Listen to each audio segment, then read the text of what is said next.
This is an example of the office note that was created from that first day visit of the new patient. There is a header here with all your office information.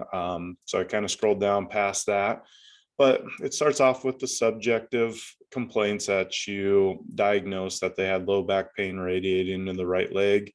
Kind of said it was a new initial consultation examination and their pain scale. Goes into everything that the patient's listed, from what happened to who they've seen, the severity, as well as the quality of the type of pain, if it's constant, things like that. Goes through the medications, past history, family history is all automatically entered in. Review of systems says what they complain of, what they deny. So again, none of this stuff has to be entered in. It was all done by the patient at home or in your reception room. Objective findings are based off your assessment. So since we did a 4 assessment, meaning their pain scale was kind of in that 7 to 8 range, and then we kind of noticed that they had about a grade 4 to 5 muscle spasm and 3 to 4 palpatory tenderness. Goes in to talk about the subluxation of the L4, how there was restricted hypomobility, taut and tender fibers around this lower right lumbar musculature, and there was restriction around that lower lumbar spine too. Vitals are entered in from the exam screen. Here are some positive ortho tests that we did during the exam. Their FRI, which is just kind of their activity of daily livings. Your x-ray findings, how they had misalignment subluxation, degenerative disc, they had a spondylo on there. You can make those as detailed as you need.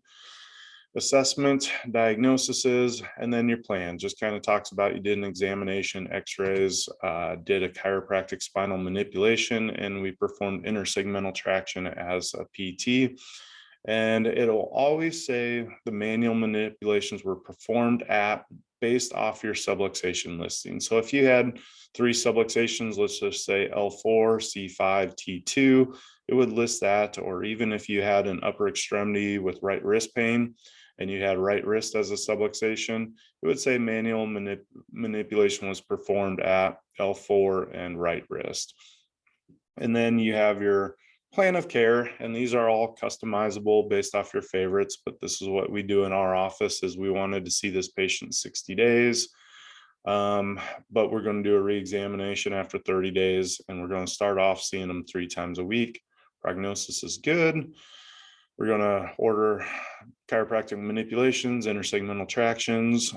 No future tests or referrals needed at this time, contraindications, but you could put in a note if they had L5, S1 fusion, you could write that in the note.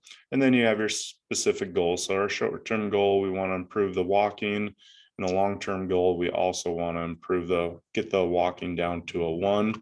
And that's kind of based off these levels right here off the FRI. So in 30 days, we will kind of redo kind of our functional rating index just to see where we're progressing with our goals.